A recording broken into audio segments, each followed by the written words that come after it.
Yo, and three, two, one, you're live.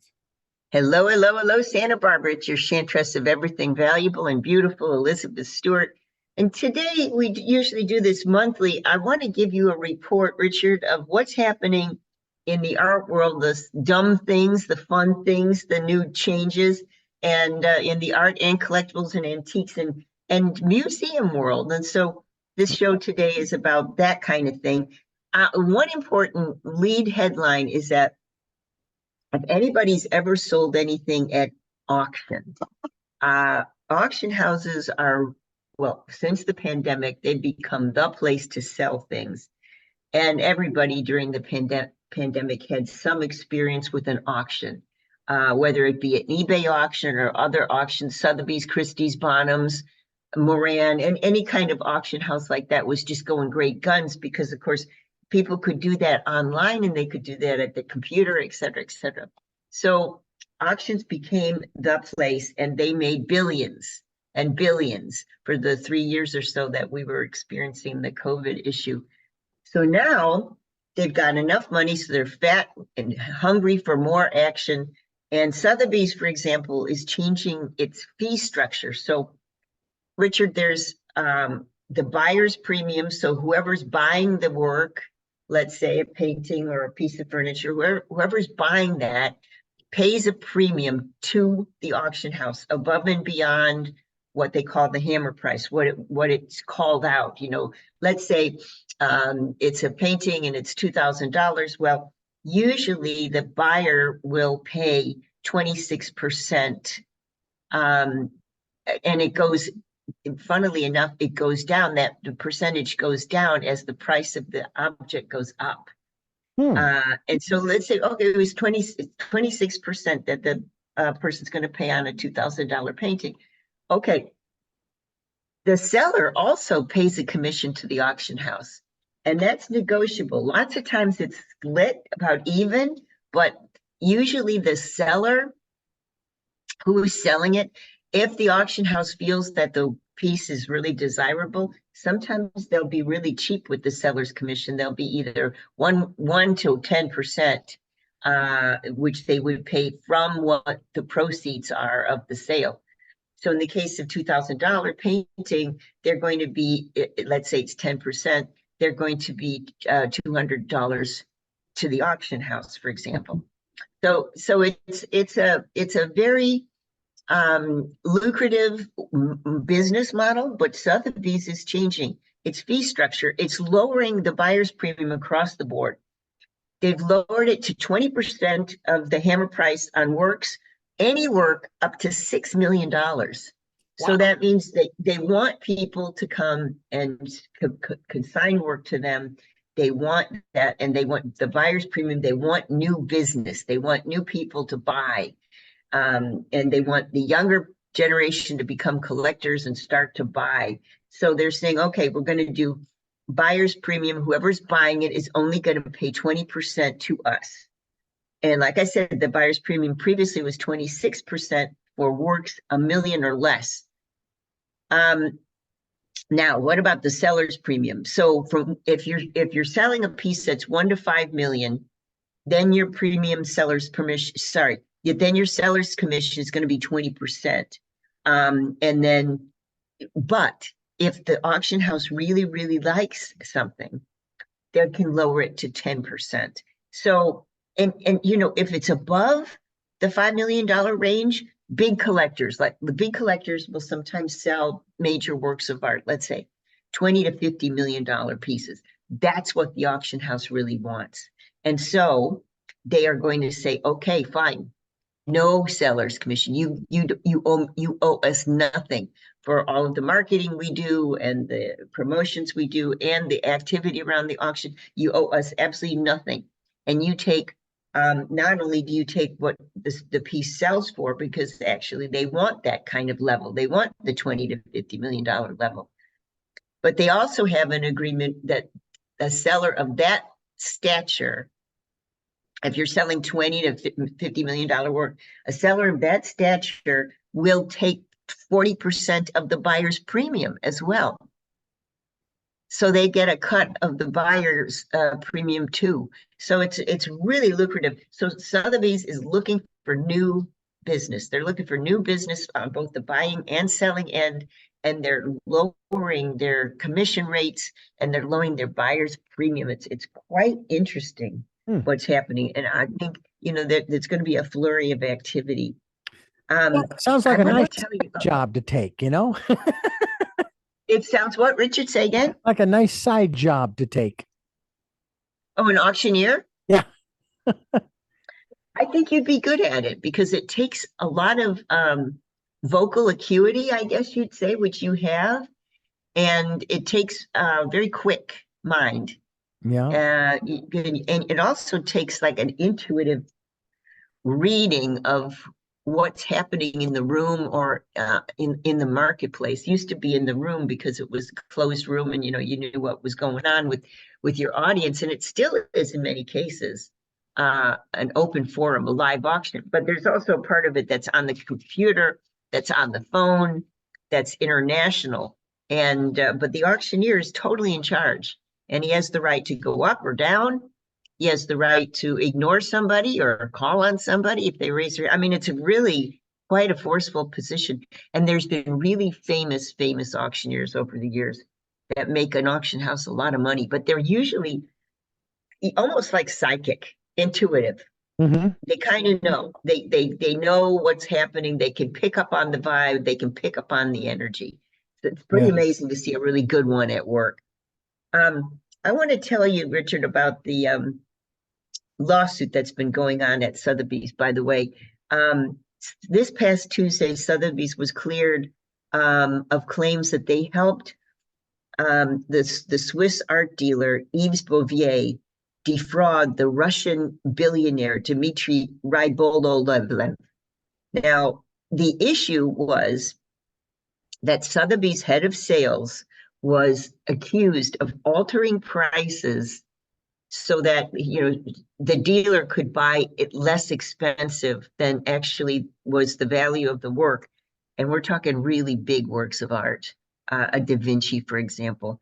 So the issue was Sotheby's was accused of lowering prices or altering prices so that the dealer, Bouvier, could hike up that price a lot, greatly, and flip the painting to, or paintings, to Rybololev. And so it was a fix. They were claiming that in court, the Russian billionaire was taking Sotheby's to court, claiming that they were price fixing for the dealer. And it got me thinking about how a dealer works. And I thought it was really interesting to talk about how a dealer works and what a shady dealer looks like. And let me tell you the story how this came to be at the trial.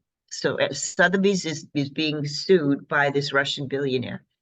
At the trial, they hired the creator of the FBI's art crime team, former agent Robert Whitman.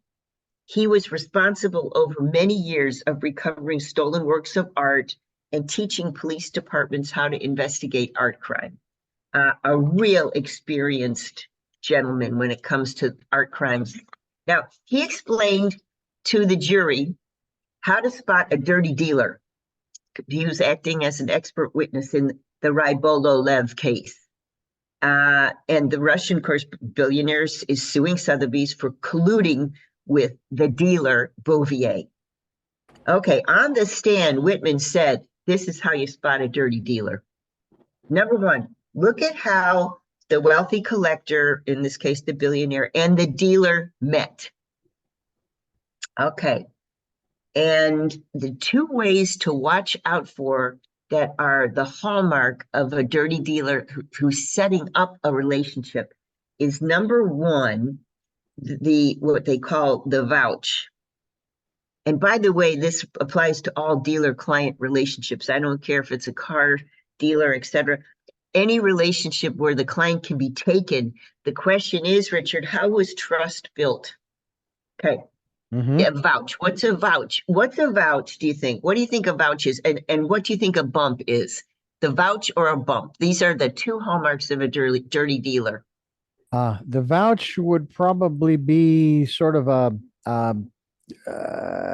it's like you are vouching for someone, and maybe this is That's right. a document. That's right. That's right.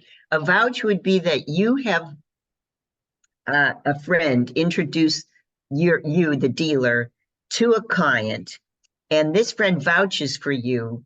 But here's the kickback, or the kicker, I should say. This friend is not really acting out of friendship. This friend gets a kickback whenever the client that you've introduced him to, whenever they buy a work. And so, in the case of this billionaire, Rybololev, he bought work to the tune of a couple $1 billion with a B Mm-hmm. over a period of 6 years. Now, the friend that vouched for him, for the dealer, Bouvier, the friend that vouched for him, there was an actual friend that vouched for this dealer, Mm-hmm. received 6% of $2 billion. Oh, And that's just for setting up that introduction. So that's the vouch. What do you think a bump is? sounds an awful lot having to do with the price of something, or No. It's no. I bumped into you. So the bump is when a dealer scrutinizes where, let's say, the wealthy collector hangs out and then bumps into them. Ah, Coincidence, right? okay. But they're watching the way the client handles themselves, the way they spend money. They're spying on the client for a while before they actually quote unquote bump into them. And Oh. then this Whitman, the head of the FBI art crimes, is also giving a clue as to, that this is also coming into the play of trust. How do you trust? So you trust your dealer, let's say, in many cases, you trust God, you even trust, let's say, a car dealer, drug dealer, you trust the dealer. And bad things can happen if you don't trust them. But in this case, this expert is saying, watch out for the way they embellish the tales of how they acquired a work for the collector. So if they say, let's say, gosh, I pulled out heaven and earth to buy this painting for you. It took me a number of years. I worked on it constantly. The former owner was really intractable. I had such a hard time, and the owner just gave me a run for my money. But for you, I acquired this work, and goes on and on and on. Well, no, he bought it at auction. So if he's making things up, that's another indicator. The trust is not there.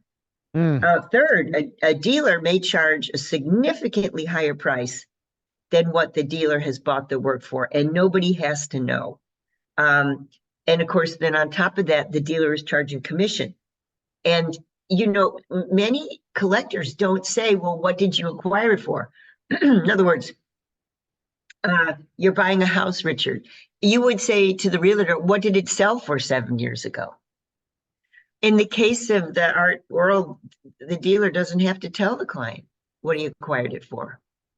And of course, it's public knowledge if he acquired it at auction. But if the auction house is not disclosing the price, which is what was accused in this case, well, then you'll never know. So somebody can jack something up. In the case of this trial, Bouvier was jacking things up 10, 20 times more than what he paid for such a Mhm. thing.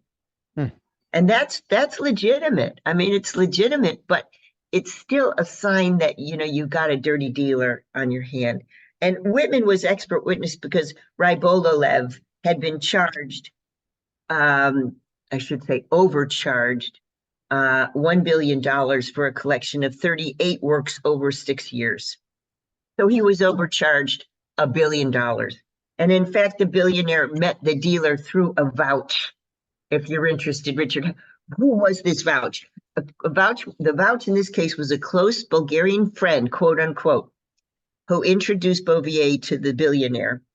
And unbeknownst to Rybolovev, she was paid 6% of all the works that sold. Like I said, $2 billion. Uh-huh. So yeah, it's an interesting story, but Sotheby's was found to be not guilty of the charge of price fixing.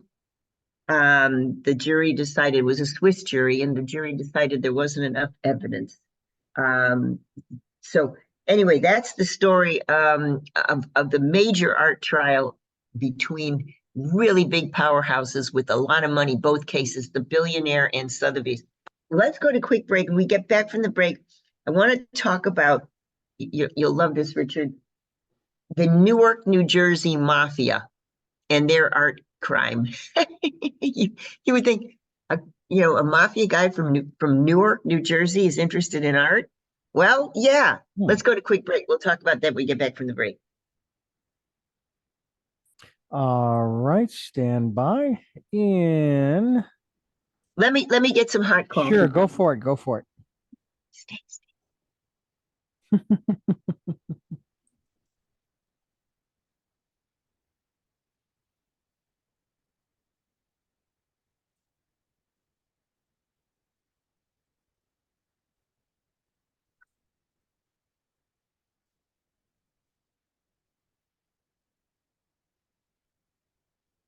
Okay. Okay, here we go. In 3, 2, 1, you're live. Welcome back. I promised that I'd tell you the story, Richard. In Newark in 1969, the local mafia decided they were going to try their hand at stealing really good art and fencing it. Well, first of all, I was surprised that there was any really, really good art in Newark, New Jersey to begin with in 1969, but it turns out that a priceless 18th century painting called The Schoolmistress, a very stern, dour-looking schoolmistress.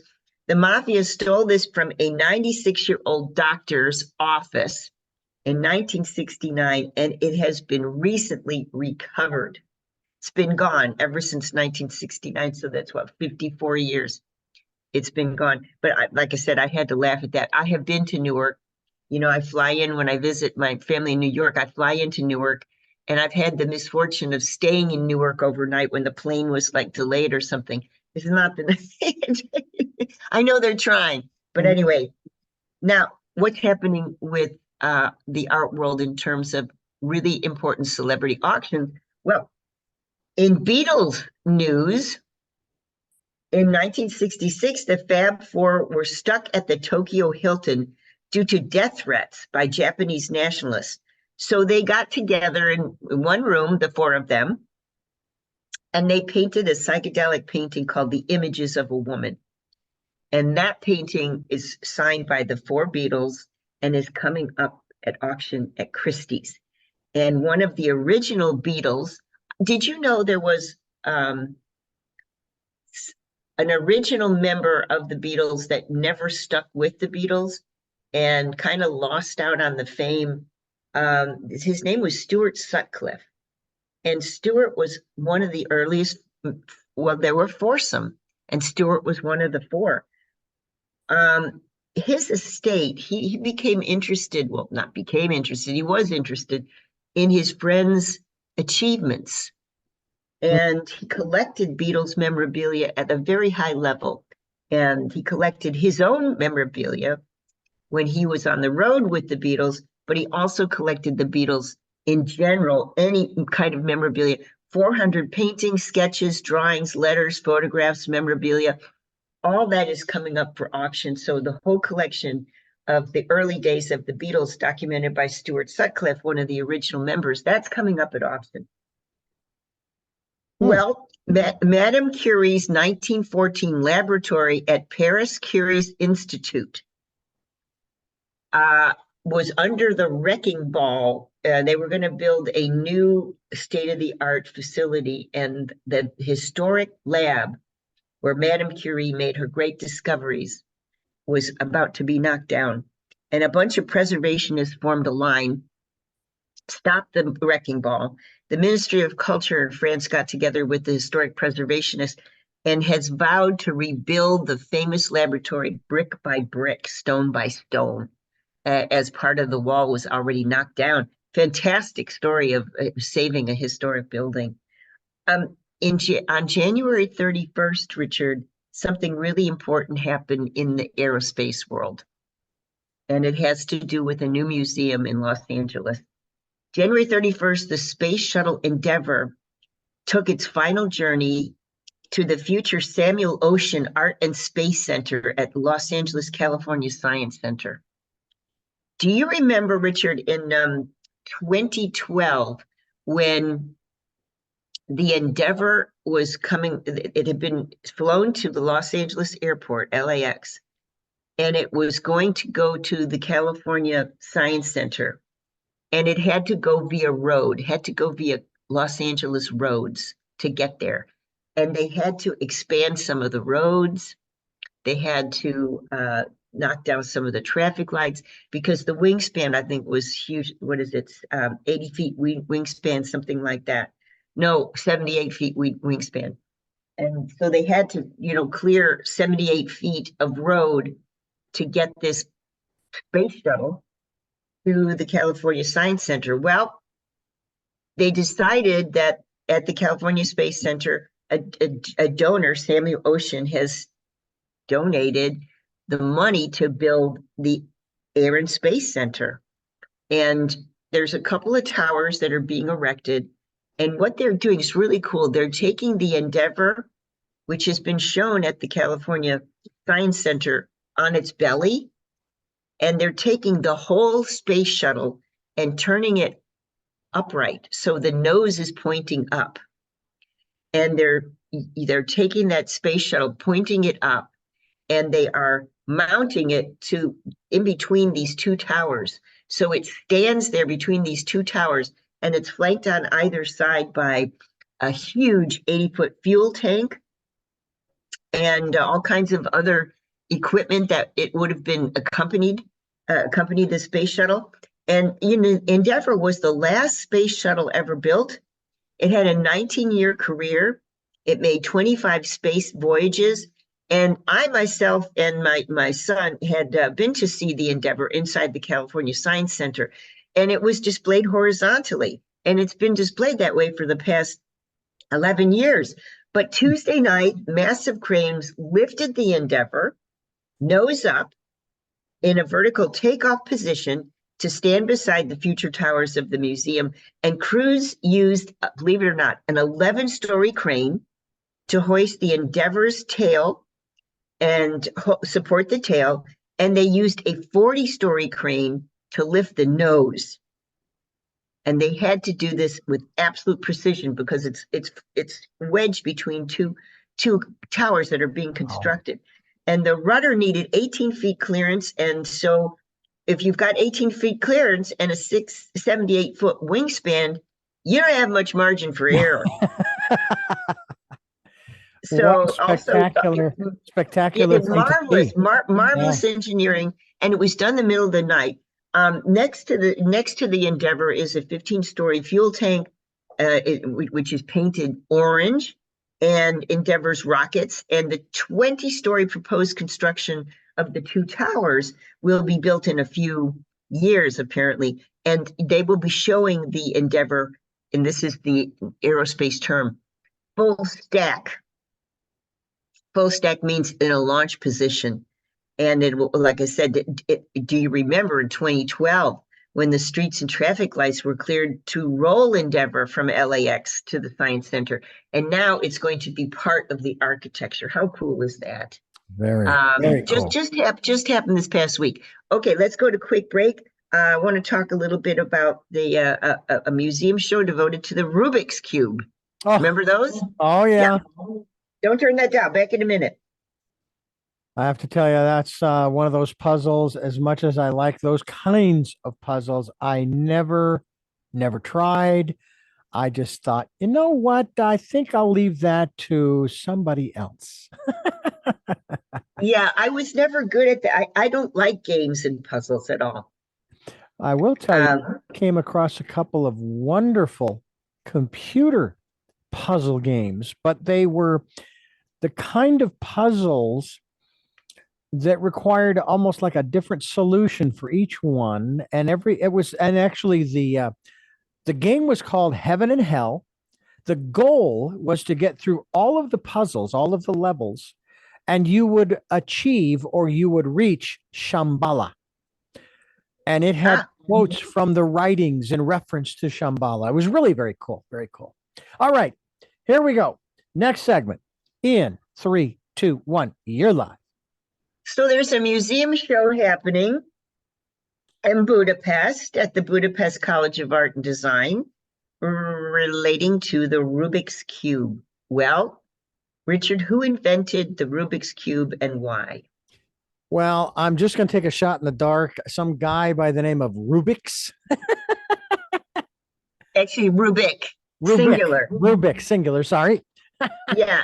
And what his first name is Erno Rubik. He invented in 1975. I thought it was older than that, but in 1975, he was a professor of architecture at Budapest College of Art and Design. And he designed it and patented it in 1975.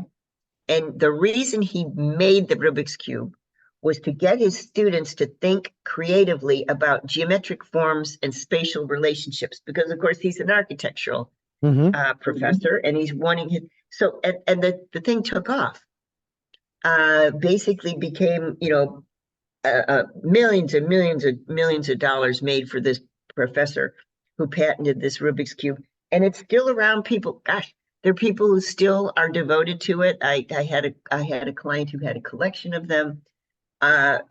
Anyway, yeah, Erno Rubik. And it's actually evolved because, in addition to the cubes, they have created other Rubik's shapes. I saw one that was in the shape of a pyramid. And I thought, wow, I mean, and it was very interesting how they moved around. It's just fascinating. Yes, yeah. It's originally designed. I can just see it. Class in 1975, when the professor says, "Okay, I've got these little toys to play with. Let's see how you do." Yeah. This is another sad story about the way that art and beautiful things of ancient provenance, how fast they can be taken away from us. Out of a collection of 4,000 paintings, only 200 paintings were saved from a fire at a museum in Russian-controlled Georgia. And this particular museum was known for its work of Georgian painters, Georgian, not Georgia like American state, but the Georgia in Russia. Yeah. And apparently in the middle of the night, some of the devoted workers from the museum were on alert and showed up and were physically fighting the fires to take canvases out by hand, taking them off the walls and running with them out the museum. And they managed to save 200. Very sad. A new museum for culture and identity of Lithuanian Jews has opened with an exhibit. This is in Lithuania. It's opened with an exhibit on a very famous Lithuanian Jew by the name of Leonard Cohen, the poet and songwriter. Oh, really? Who lived from 1934. Yeah, 1934 to 2016. And yeah, it's amazing. And then, this is part of the thing that a lot of these smaller museums are devoted to certain things. Now we hear the Georgian Museum and the Lithuanian Museum, etc. A looted Roman breastplate. Okay, so this was an area right here underneath the clavicle that was very exposed. Usually it was between, your armor and your headpiece. Right here where, there's this, right here, Richard, where your throat is, that was an area where it was easily attacked. And so they made very beautiful breastplates over the many years. A breastplate was part of going to battle. And as late as the Civil War, people still used breastplates. This is a looted Roman breastplate from 300 BCE. We think it's looted. We're not sure, but it was withdrawn from Christie's sale of arms and armor, and the whole entire museum in Mogens, which is in France, Museum of Classical Art, is being auctioned at Christie's, mostly arms and armor. The looting was discovered by another. We talked a little bit about the FBI Art Crimes Division. Well, UNESCO has an art crimes division as well. It's called the Illicit Antiquities Trafficking Agency. And so UNESCO heard about this breastplate and was researching the provenance, where it came from. And there's a hiccup in the provenance. Usually with the work of art, there's this person owned it, this museum showed it, this museum showed it, this person owned it, da da da da da. And it chronologically works. And there's a dealer who was known to be a grave robber in the history of this breastplate. And we don't know if it's looted, but UNESCO is saying no, it probably was.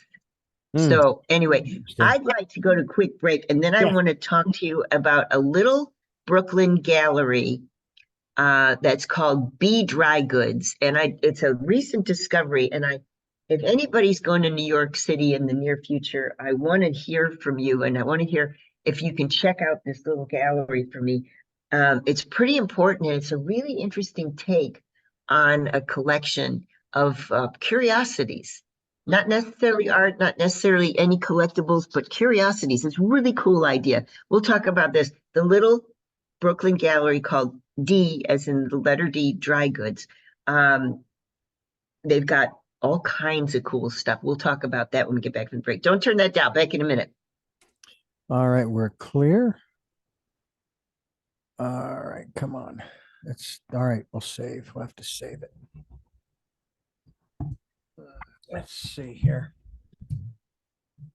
Cancel that. Cancel. Cancel. 3. Save as. I got to get it over there. Work. Come on.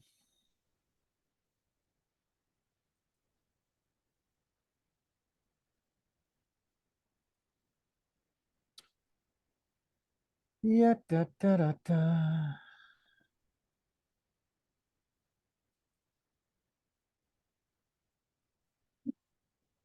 4. All right, create a folder. 000004.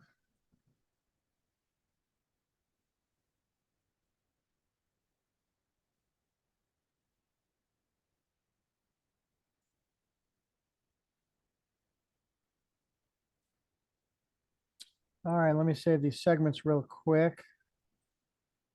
All right, we got 15 total minutes left, and we're gonna finish just in time for garden gossip. Yeah, we're okay on time. I'm just wanting to save these files before I go any further so I can move some stuff here. How do you like the new studio? It looks nice. Yeah, it's pretty nice. 10 by 12.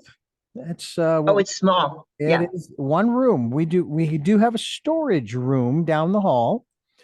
But other than that, it's not bad. It's coming together technically as well. They actually got us moved in here. We were only off the air for 4 hours last Thursday, and And that's now, did have you met the new owners? I have not. No, I've met the chief Okay. engineer of the new owners, but that's about it. Okay, here we go. You got 2 more segments, 1 more break, and we've got a total of about 14, 15 minutes to go. 3, 2, 1, you're live.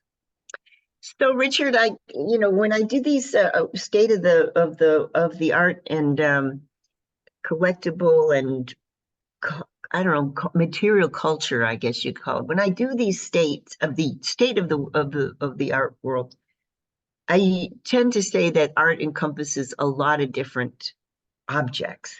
And here's a good example. This is a little Brooklyn gallery called B Dry Goods in Brooklyn, New York, and they have such things as Andy Warhol's Keith Haring shirt, Josephine Baker's banana belt that she wore when she was shimmying in the 20s, David Hockney's red bow tie. They have these sorts of things, highly collectible things, and they are for sale.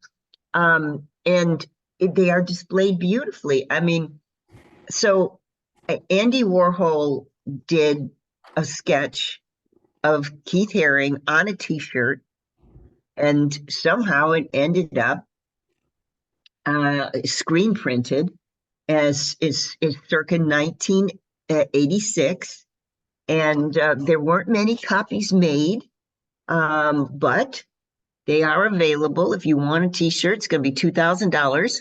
Oh man. But yeah, this so I always watch the runway shows. I love fashion, and Hmm. I watch the runway shows.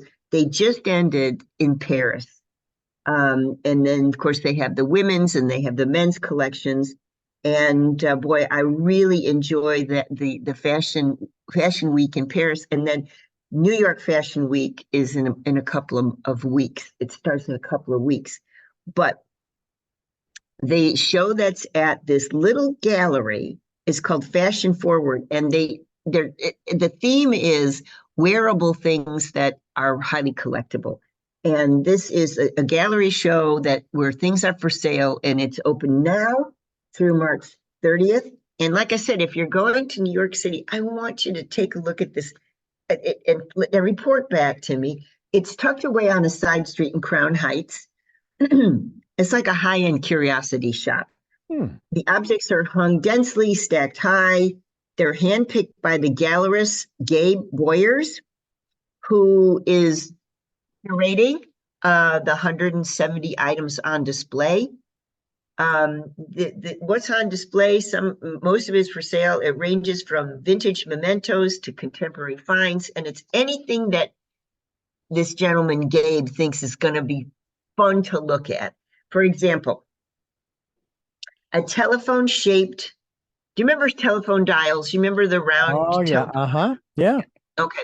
So there's a round telephone dial, and it's got the 1, 2, 3, 4, 5, 6, 7, 8, 9, 10 little slots for your fingers to Hmm. turn, Yeah, yeah. and a little kind of catch that stops your finger from turning.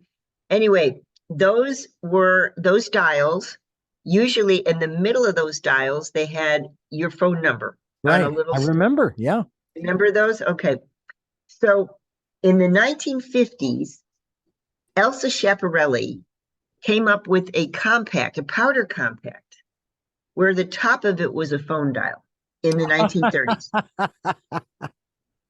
And it's based on a design by Salvador Dali. And, Salvador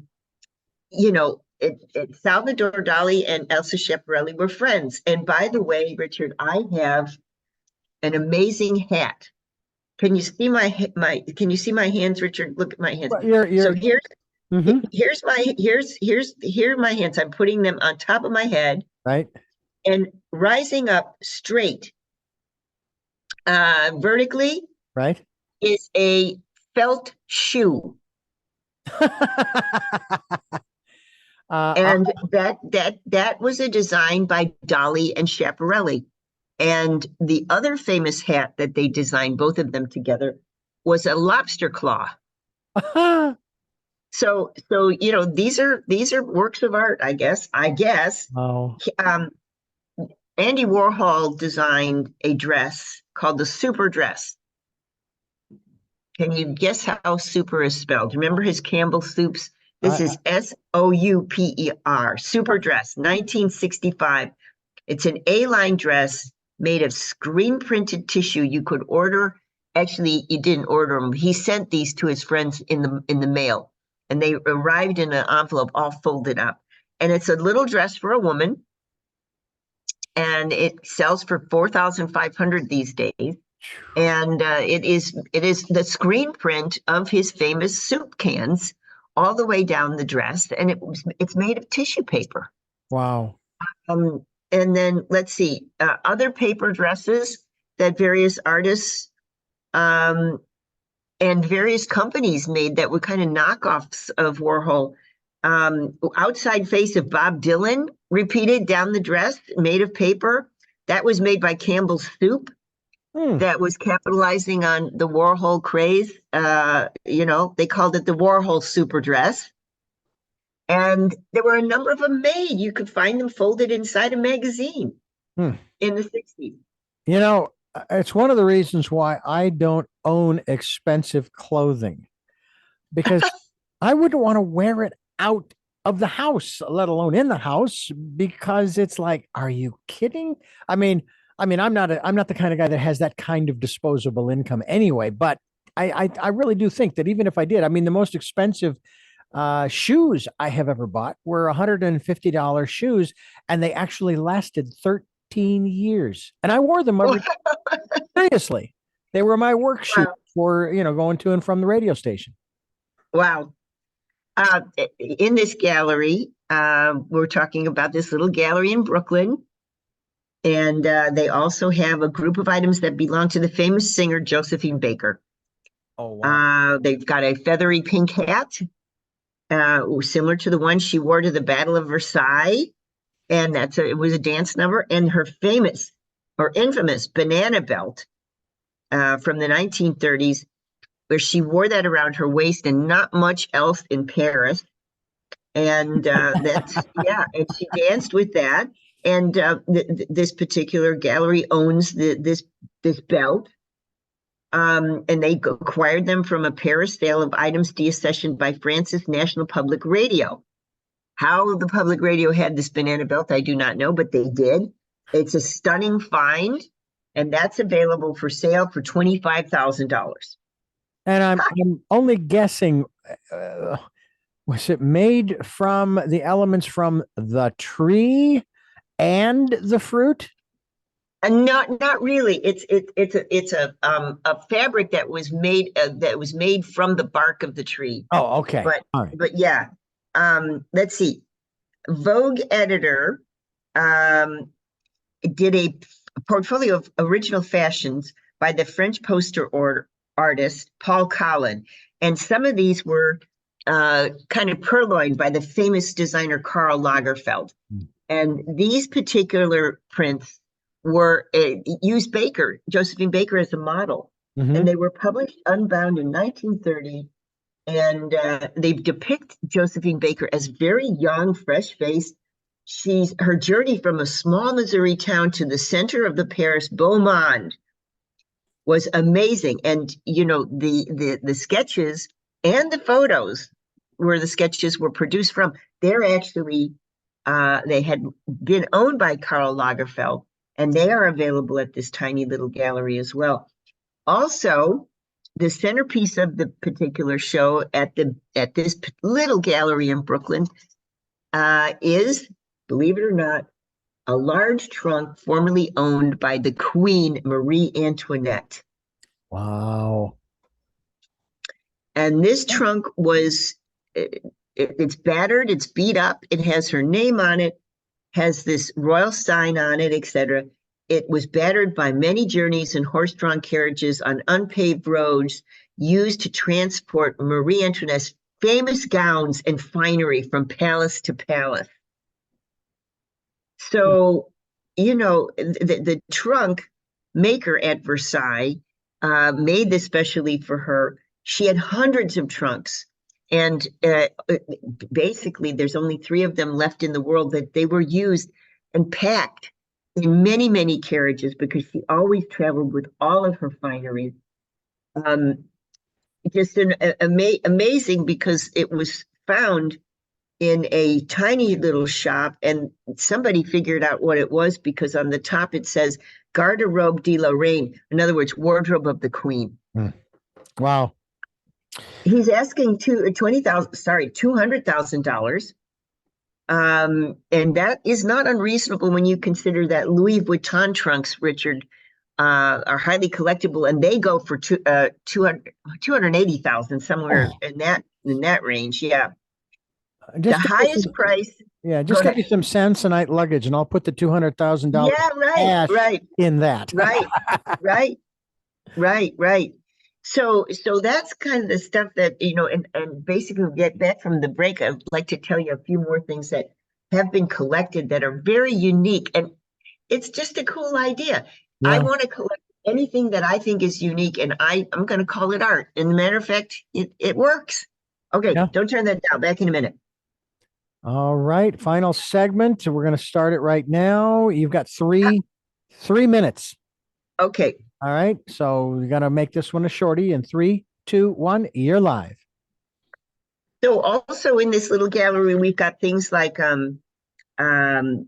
collection of drawings by Givenchy for costume designs for the Bolshoi Ballet's production of Giselle in 1997. The archive is selling for $250,000. A necktie. So David Hockney, the artist, is famous for wearing bow ties. And there's a necktie that's going to be sold for $8,500 at this D Dry Goods Gallery, and a fabric mold designed by Sonia Delaunay, and then famous footwear designed by Converse, celebrating the Air Force One shoe, a metal couture belt attributed to Paco Rabanne, 1970, an Oleg Cassini outfit with a handwritten message from Jacqueline Kennedy ordering one from the designer. I want one, she says, a great wool dress. I would love this. And a bronze Roman belt buckle dating back to 100 BCE. And Wow. that's all in one collection. How cool is that? A bralette made out of thousands of metal screws. What? Yes. So metal screws, the screw heads are against the skin. Oh, And okay. the screw, yeah, it's facing outward. This is designed by New York artist Patrice Jordan, who is a living artist in New York. And that would make quite a startling message on a first date, wouldn't That it, sounds an Richard? awful lot like a Madonna-esque. Yeah, I think so. And then we talked about paper dresses. They're difficult if it's raining outside, as you mentioned, etc. And then there's also a lot of interesting paintings that the curator picked up, just as I picked paintings up that were orphans, that he just thought, God, this is cool. How interesting is that? Yeah. Thanks, Richard. I appreciate it. Oh, you're very welcome. This is fascinating. And of course, all of this can be found in your storage locker, right? Yeah, right. Which I pay $300 a month. I have two storage lockers. There Yeah, you go. All right. yeah, there you Look go. forward to hearing from you next week. Okay, bye, Richard. All right, we're clear. Thank you very much. And you have yourself a beautiful day and weekend, okay? Stay out of the rain.